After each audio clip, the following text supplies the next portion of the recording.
Hello and welcome back to the 12th episode of my Pokemon Emerald Catch Everything playthrough. This episode we're going to be taking on Route 114 and carrying on through that, getting all the Pokemon on that route. Off camera I did do some grinding and got Spinner up to level 22. It's about to get to level 23, which is the level we need, and Curly is also about to get to level, or isn't too far off level 30 either, but I was collecting all the ash we need, and I have now collected more than enough, and so we should be able to come in here and purchase the flutes that we talked about last episode. So the blue flute, which I believe heals sleep, and we're also going to be getting the yellow flute, which heals confusion.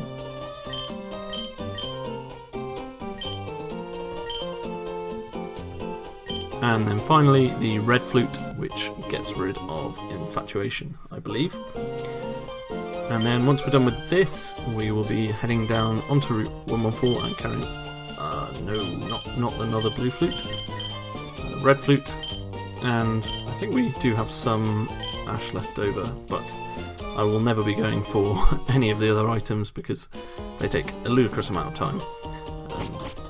So I have now collected all the ash and we've now bought those, so we can come this way, head back through Falaba. I've already healed up and everything, so we can just carry on down this route across the bridge and begin with our first trainer fight of the episode.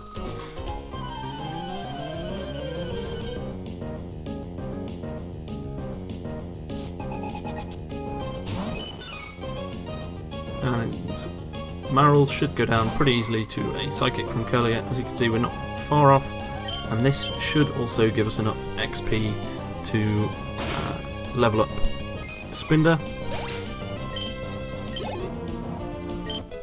Yeah, and there we go. So Spinder is now level 23, and it should learn Hypnosis. Yeah, so that is the move we want for it.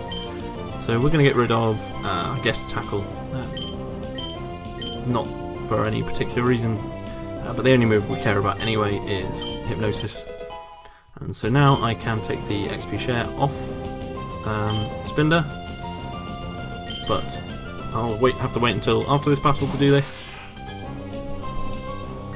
And then I will be using it almost immediately afterwards, because there is a Pokemon on this route that we will be raising up also.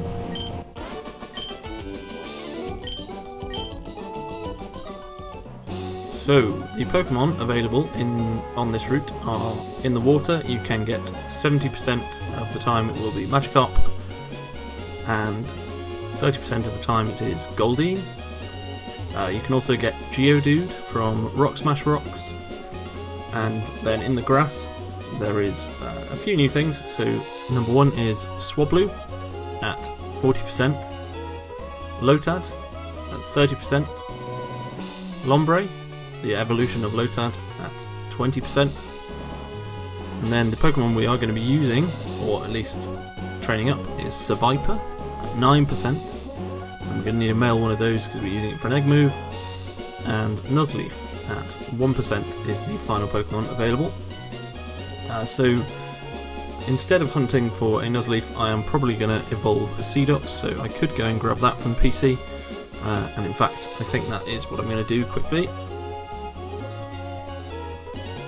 Okay, so I went and grabbed the Nuzleaf, or the Seedox, and gave it the XP share, and deposited the Spinder in the PC also. So now we are ready to carry on with the route, and of course we get an encounter on our first grass tile, why wouldn't we? And it is a Swablu. So Swablu is a new Pokemon for us. It's not particularly good, and it is 40%. So I'm just going to go for a Confusion. This might kill, but hopefully it doesn't. Yep, so it survives pretty easily, and we should now be able to have a go at catching it. So this will probably be the first Pokemon of the episode.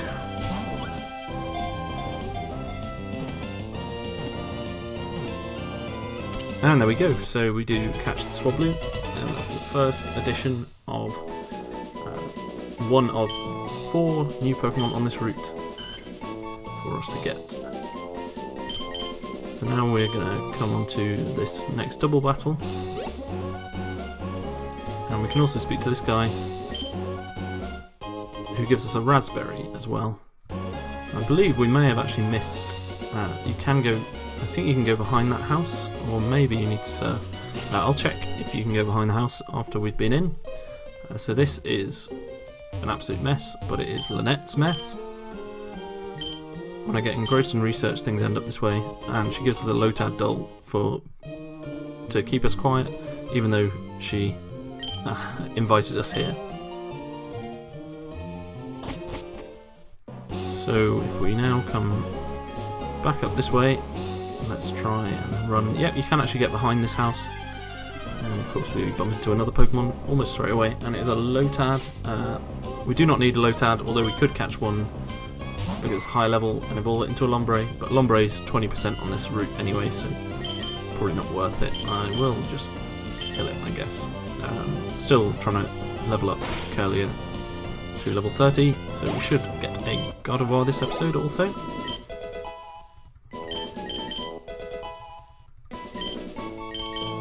I'm not exactly sure what level Seedot evolves, but I don't think it's too high.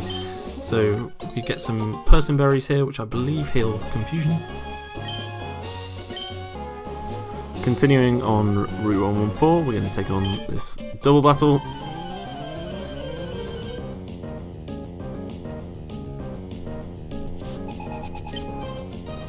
And we have a Roselia and a Graveler, so we should be able to deal with this pretty easily. I think I'm going to Psychic the Graveler and... actually, I'll Psychic the Roselia and Double Kick the Graveler. I don't actually know if Double Kick will kill. I am 9 levels higher, but Graveler's got very high physical defense. Thankfully that does do enough there, so we look good to go on that front. And Seedot continues to level up, which the reason I'm leveling up Seedot is so it evolves into a Nuzleaf, which is a 1% encounter, so it saves me having to grind out a 1% encounter. And I don't actually know what level it evolves, but I don't think it's too high. Nuzleaf can be found on this route at level 15, so I don't think Seedot's going to be particularly far off evolving once we get up to level 14 or 15. And we've now got another trainer to take on. A lot of these trainers are completely optional, but I've kind of decided I want to fight every trainer in the game if possible, so I'm going to carry on with that theme. And Sandvale doesn't matter because there isn't any Sandstorm for us to worry about. And we are creeping ever closer with Curlier to level 30, which is the magic level. And a Nuzleaf I cannot do anything to with Curlier, so I'll switch out to Combusken.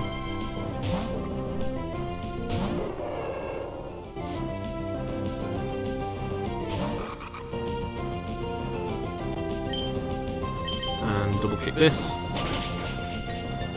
And then I may choose to hunt the Pokemon, or catch the Pokemon before I complete this route, because I do need to level up one of them.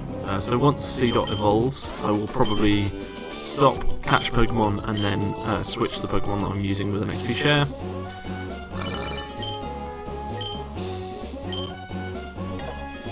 Okay, so if we come... I don't think there's anything down at the bottom of the grass there, but I might just go and check quickly.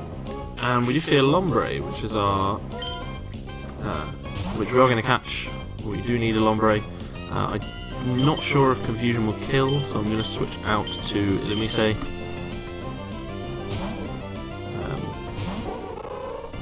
And hopefully it can do some damage with Quick Attack.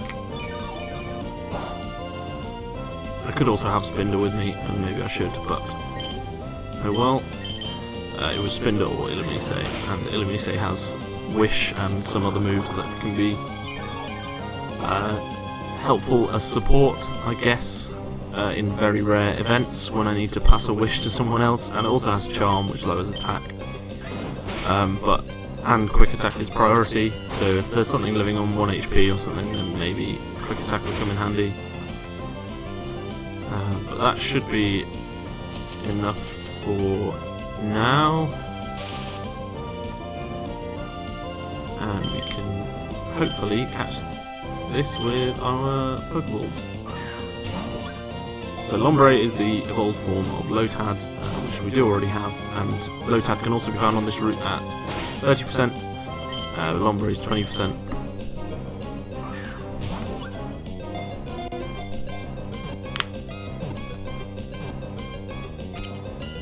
And there we go, so second ball I think, so not too much trouble with that one. And we can send that to Lynette's PC and carry on our journey. Oh, there is a trainer down here. I didn't realise there was a trainer and an item, so we'll pick those up, I guess.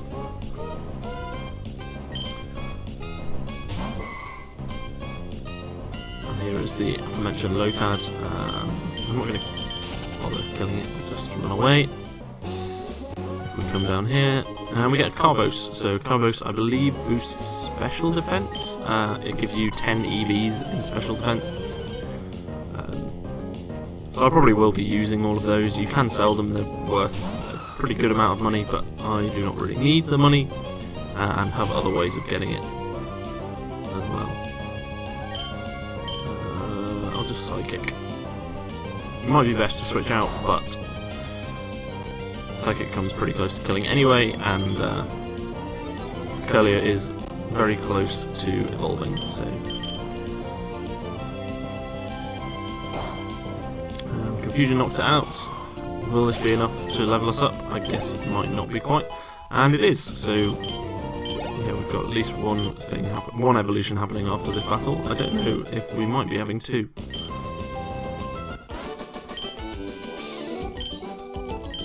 I don't know how it works if two Pokemon level up to a point that they're going to evolve after a battle.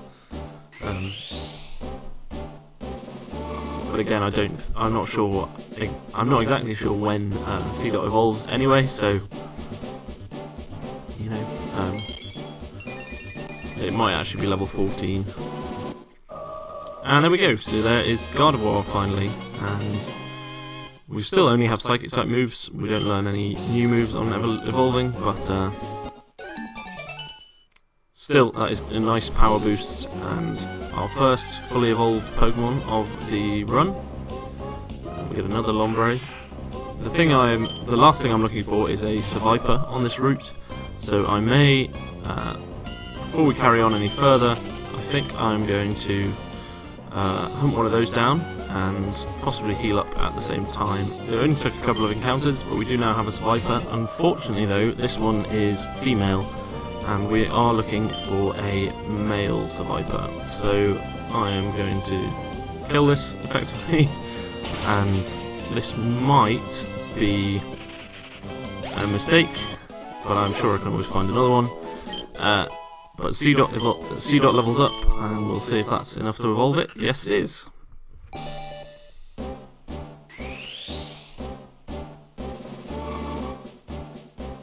So I'm sure that now that we've evolved C-Dot, we are immediately going to find a Nuzleaf in the grass whilst looking for our male Seviper, but that's just the way it goes sometimes, I guess. And we have our Nuzleaf, which I believe is our third new Pokemon of the episode, well, fourth including Gardevoir, so we're kind of racking them up fairly quickly, and I'm going to take that item away from Nuzleaf. That's what it looks like, in case you were curious. And now I'll get back to hunting for a Seviper. And this took us actually pretty long amount of time. This is only the second Seviper I've seen. It is a 9% encounter, so it's not that rare. So 4.5% for a male. But you can see Golbat's almost leveled up to level 31. I think Leech Life won't kill. Golbat's almost level 31, Blaziken, yeah, that does absolutely nothing. Blaziken, or not Blaziken, Combusken's now up to level 32 as well, no, not level 32, level 31. So we've kind of got 2 levels on Combuskin and almost 1 on Golbat. Seviper, I think, is quite an interesting Pokemon. It has pretty good attack and special attack. I believe it's base 100. So it's a good mixed attacker. It's not very, and it's reasonably bulky. Its downsides are it's not very fast. It has base 60 speed, I think, which lets it struggle a bit. And also, poison is not a very good stab, and it's a single poison type, a mono poison type. So on that front, not great. But it also has a really good move pool. So it has Sludge Bomb, Flamethrower, Giga Drain, Earthquake, and a couple of other things that make it a really workable Pokemon. And one I've used in the past and did consider using here. I think if I'd used Skarmory instead of Golbat, I would have used Seviper, maybe.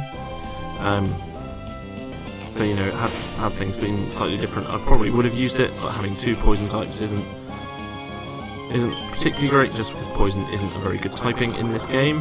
It does get buffed in later generations by the existence of fairy types, but at least at this stage there's really no point in having double poison.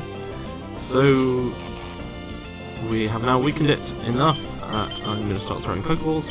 I don't actually know what Seviper's catch rate is.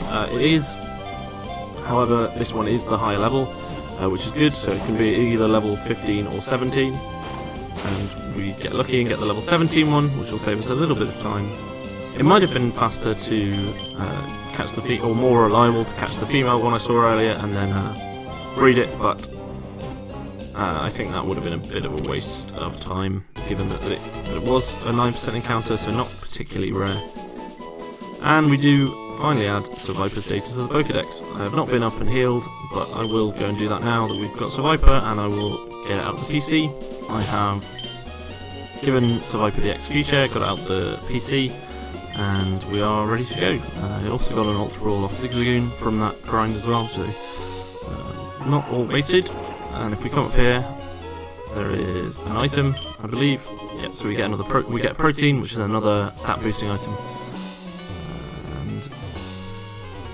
I guess there's a hidden item up here, or else it's a very random spot.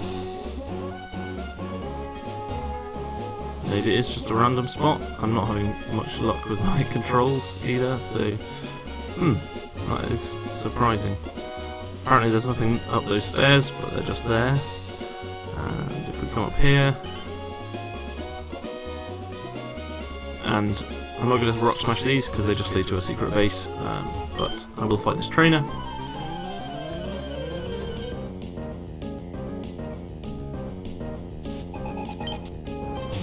Has a Slugma, so Golbat should be able to take care of this pretty easily.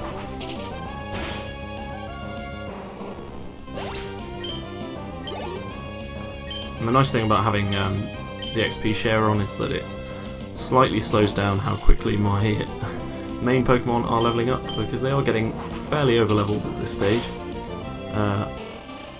Usually when I grind wild Pokemon, I choose to just kill them rather than running away. Even though it's slightly slower, I think it's free experience in battles that I'm doing anyway. But maybe I'll have to change my mind on that. And Golbat is also evolving, so I'm kind of not too surprised because of how much running around and grinding we've done. But Golbat does now have enough happiness to evolve into a Crobat. So that is another new Pokemon for the episode and another final form. So Crobat will be staying with us for the remainder of the main game at least. I haven't planned my post-game team out too much, but it probably won't survive the cull. However, yeah, so let's just have a quick look at it, and a quick look at Gardevoir as well. So Crobat with the black glasses has... Oh, that explains why Bite does more than I expected to every time I use it. I'd forgotten I've given it the black glasses. But you can see, very, very fast, good defense. I am Impish, which is plus defense minus special attack. Pretty good attack, decent special defense. It doesn't seem like I've got a great attack IV, but will manage. Gardevoir, you can see, much slower, docile nature, but with that 86 special attack, so really high special attack and really high special defense as well. Combusken, pretty even across the board, but we won't really see how good it is until we evolve it again. So now we're going to do our first battle with Crobat, I guess, and Gardevoir. Yeah, Gardevoir's level 30, so I will switch her out to the front, but in this double battle it doesn't matter too much which one's in first place. And we finally get to see our Crobat out as well. I really like the design of Crobat, and I don't like the design of Golbat, so that's made me quite happy. I also like the colour as well. So if we wing attack that, and Confusion should be enough to take out the Geodude. And we're now very much at the stage where we can just very easily knock out Pokemon.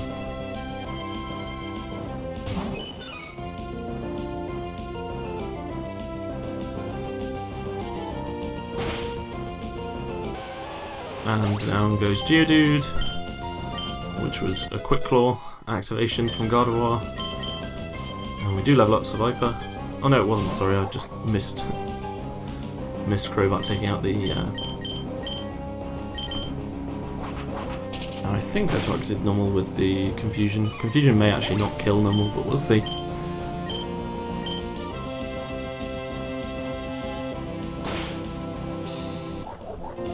And down it goes in one shot. I guess Gardevoir is a lot stronger than Curlier, so I need to kind of readjust my expectations on that one.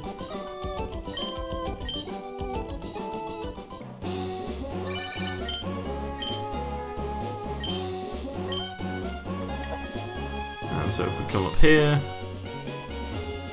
we can see there is a hiker that catches us if we step out in the wrong way, so decided to avoid him just to run up behind him. Very good use of time, I'm sure. Hiker Lenny would like to battle, and he sends out Geodude, which Crobat really can't do much to a Geodude, but we do still have Bite, so that should probably, I was about to say 2-hit kill, but again, having evolved, we are now a fair bit stronger, and we can definitely do some good damage to Machop with Wing Attack. And down it goes. And that is, I think, the last trainer of Route 114. So we are done with this route. We've caught Seviper. We've done everything. I think everything we need to do in Falaba, because we are not going to be coming back until probably until we have Fly. But we will instead be heading down to Rustboro through the Meteor Falls. So the first thing I'm going to do is switch out who's in front. The issue is there is a Psychic type Pokemon, a Rock Psychic, that is the main thing we're going to see in here. So Gardevoir can't really do anything to a Rock Psychic. So the Pokemon that are available in this area are Zubat at 80% and Solrock at 20%. And fishing with the old rod, there is Magikarp at 70% and Goldeen at 30%. So because it's Zubat at 80%, I will just keep Gardevoir in the front, and we can continue on with this area. So if we head up here, I think there's an item up here, and then we will head down and continue on with the main story finally. So these creators sometimes have items in, but apparently that one does not. And you can see we have found Team Magma. With this meteorite, that thing in Mount Chimney will... I don't know who you are, but if you get in the way of Team Magma, don't expect any mercy. But there is actually one thing we need to do in Falaba before we... Oh no, sorry. Ignore me. I was about to say we need to take the meteorite back to the to Falaba, but we don't actually get it at this stage. We don't get it until after Mount Pyre, or Mount Chimney. So Archie gives chase to Team Magma. And then if we come down here and speak to... well, in a second we will go down there and speak to the scientist, but first we are going to be catching this Soul Rock. So this is 20% encounter, so we're pretty lucky to get it first try. I think it can probably take a confusion even from Gardevoir. Still there's a pretty hefty chunk, which just shows how strong Gardevoir is really. And that should be weak enough now that we can start throwing balls. So Solrock is one of a kind of pair of Solrock and Lunatone, and Lunatone you cannot get in this game.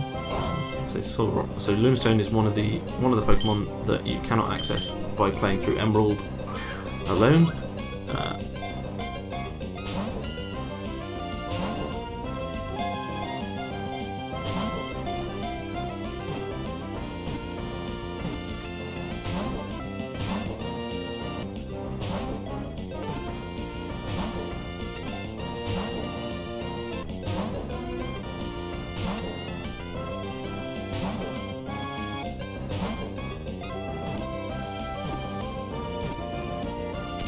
And there we go, finally we do catch the Solrock. That was harder than expected, but fine in the end, I guess, and it didn't really have anything to hit Gardevoir with when we have a 14 level advantage.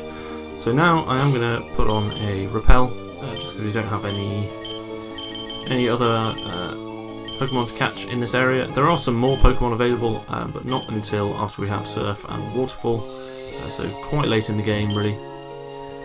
And this is Professor Cosmo. So if we speak to him, he tells us to go to Mount Chimney, and then the last couple of things in this area are that if we come up here, there is a Moonstone, and then if we come down here, this is going to be the exit towards Rustboro. So you can see there's kind of waterfalls and surfing areas dotted around for us to look at in the future. But we are now out onto Route 115, which we saw a bit of when we first went through Rustboro, but there's more to see, and there's even more to see once we get access to Surf. For now, we are going to be taking on a couple of trainers, and then that will probably be the end of the episode. I need to do some... There's a few jobs I need to do before we head to Mount Pyre, some breeding and other things like that. So we will be waiting on that front.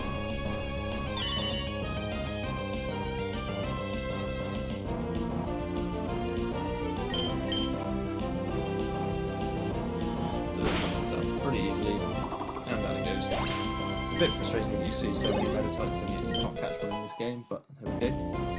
So we get level 19 on Seviper. And as you can see, it has pretty good stats actually for its level. Speed of being slightly disappointing, but it does land I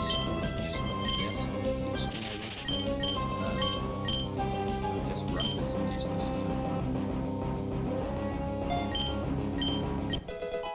Screech lowers the defense by 2 stages, so I guess it's a very niche circumstances that might be helpful. If I do use Seviper, which is very unlikely at this stage.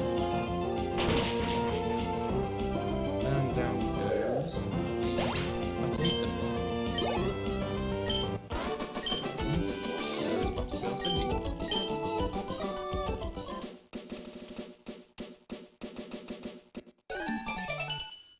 And we register Butterfield Cindy in the Pokemon. So now we are going to come over here, and there's another trainer to fight. Correct to his forehead, so I'm sure he's not got any brain damage at all.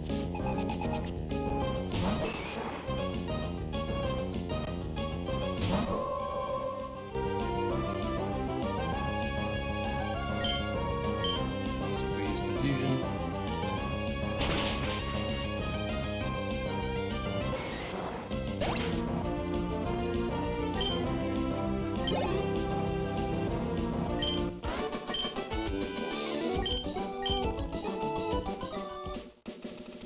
no surprise, we managed to take care of Black Belt Belt Knob pretty easily.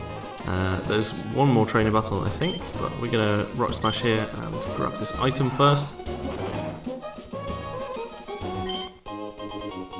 which is a Great Ball, so that will probably come in handy at some point. And we will also get these Bluck Berries, which is a particularly disgusting name.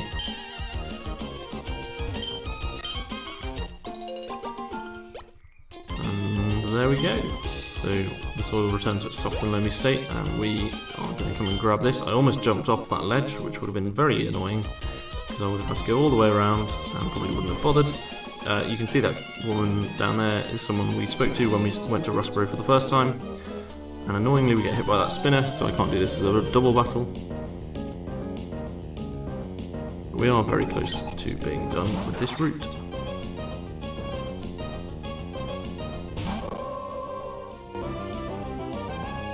And Zangoose is another Pokemon which I quite like. Has the ability Toxic Boost, which actually makes it pretty strong once it's poisoned. So that has some use in like lower tiers in competitive battling. And it is the sworn enemy of Seviper, so that's what this collector has, one of each. Unfortunately, Zangoose is again not available in Emerald, so we will not be catching one in this playthrough. And Seviper is now up to level 20.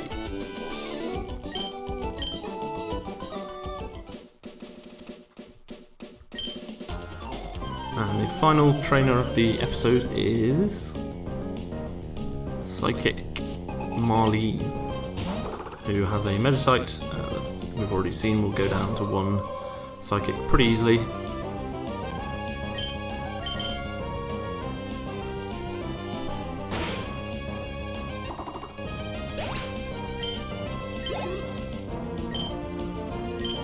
And a Spoink, which probably can take a Psychic and will be one of the Pokemon we're catching next episode, I believe, depending on how much actual progression I do and how much of it is just focusing on breeding, but we shall see. So now Confusion should take out this Spoink pretty easily. Once that's done, we can finish. We will have finished on this route.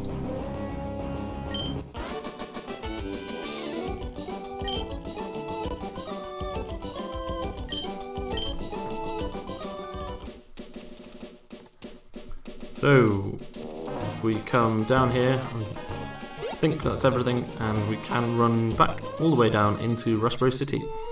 So that is a one-way ledge hop. So if you jump down too early, you have to go all the way around again, the way we just went.